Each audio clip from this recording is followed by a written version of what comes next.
ಸ್ನೇಹಿತರೆ ಎಲ್ರಿಗೂ ನಮಸ್ಕಾರ. ಟ್ಯಾಪು ಸ್ಕ್ರೋಲು ಮಾಡಲಿಕ್ಕೆ ಮೊದಲು ಸ್ವಲ್ಪ ವಿಡಿಯೋ ನೋಡಿ. ಸೊ ಇದರಿಂದ ಖಂಡಿತ ನಿಮಗೆ ಅಂದರೆ ಯುವ ರೈತರಿಗೆ ಅಥವಾ ಯಾರು ಈ ವ್ಯವಸಾಯ ವಲಯಕ್ಕೆ ಬರಬೇಕು ಅಂತಿದ್ದೀರ ಅವ್ರಿಗೆ ಖಂಡಿತ ಹೆಲ್ಪ್ ಆಗುತ್ತೆ. ಸ್ನೇಹಿತರೆ, ನಿಮಗೆಲ್ಲ ತಿಳಿದಿರೋ ಹಾಗೆ ರೇಷ್ಮೆ ಒಂದು ತಿಂಗಳ ಬೆಳೆ.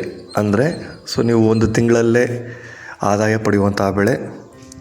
ಅಂಥ ರೇಷ್ಮೆನ ನೀವು ಹೊಸದಾಗಿ ಮಾಡಬೇಕು ಅಂತ ಹೇಳಿದ್ರೆ ಖಂಡಿತ ನಿಮಗೆ ರೇಷ್ಮೆ ಕಡ್ಡಿಗಳ ಅವಶ್ಯಕತೆ ಇರುತ್ತೆ.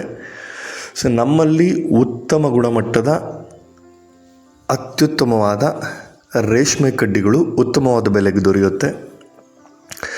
ಎಲ್ಲಿ ಹೀಗೆ ಯಾವ ರೀತಿ ಅಂತ ನಿಮಗೆ ಹೆಚ್ಚಿನ ಮಾಹಿತಿ ಬೇಕು ಅಂತ ಹೇಳಿದರೆ ಈ ಕೆಳಗೆ ಕೊಟ್ಟಿರುವಂತಹ ನಂಬರ್ಗೆ ಖಂಡಿತ ಕರೆ ಮಾಡಿ ನಿಮಗೆ ಸಂಪೂರ್ಣ ಮಾಹಿತಿ